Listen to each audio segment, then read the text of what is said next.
ทรัมป์ฮามาสจับตัวประกันในท่อขนาดเล็กแทบไม่มีอากาศการสำรวจวิกฤตมนุษยธรรมในกาซาโดยมุ่งเน้นที่ความช่วยเหลือตัวประกันและความรับผิดชอบระหว่างประเทศ President, back to Gaza.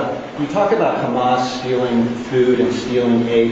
What responsibility does Israel have for limiting aid to the region? And if I could ask a follow-up to the Prime Minister, what pressure can be put on Israel? Is that something that you and the United States could work on together?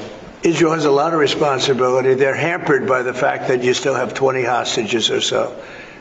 And the people of Israel are very concerned about the 20 hostages. It's very interesting.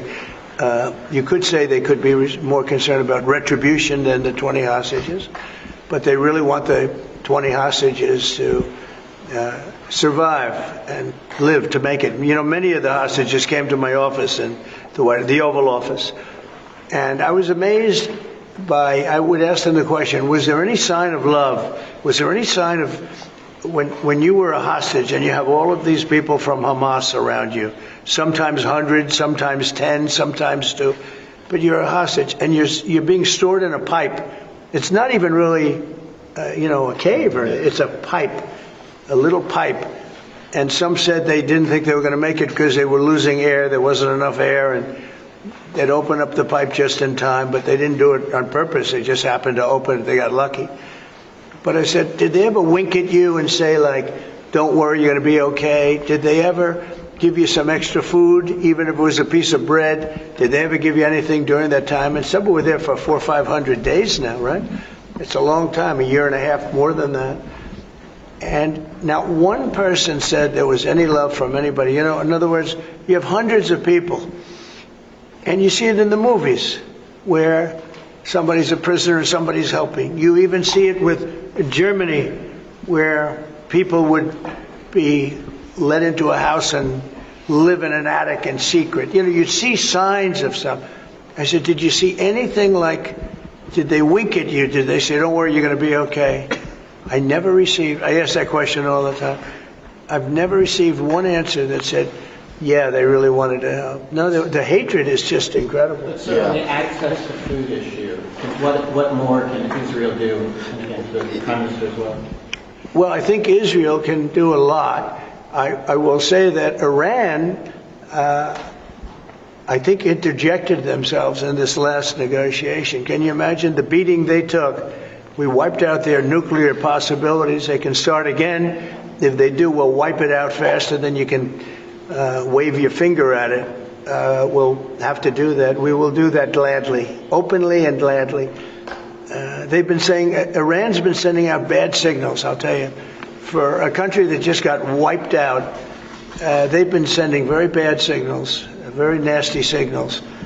And they shouldn't be doing that. They shouldn't be doing that. They were talking about things that they shouldn't be talking about. They were interviewed on a recent show, and the foreign minister saying things that he shouldn't be talking about, shouldn't be saying.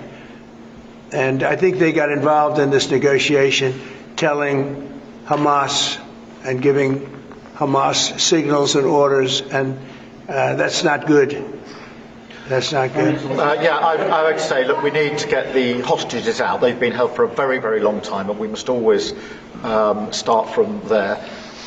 But also recognise the situation on the ground in Gaza is absolutely intolerable, and I think that certainly speaking for the British public and myself, seeing those images of starving children in particular are revolting, and there's a sense of revulsion in the British public at what they're seeing, and they know, and we know, that humanitarian aid needs to get in at speed, at volume.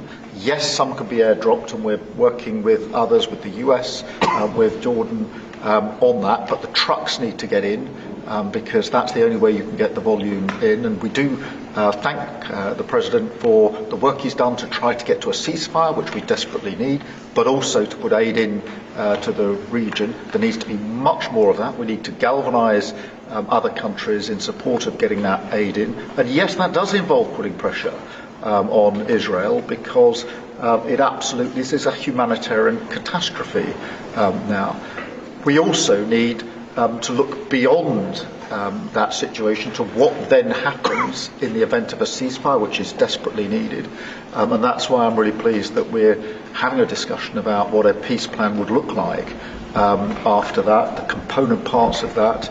And we have to be really clear at this point that Hamas can play absolutely no part in any future governance in Palestine and in Gaza. And it's really important that we're clear about what triggered this, who took the hostages, and calling out Hamas for what they are, which is a terrorist organisation. But I think today the focus has to be on getting that humanitarian aid in.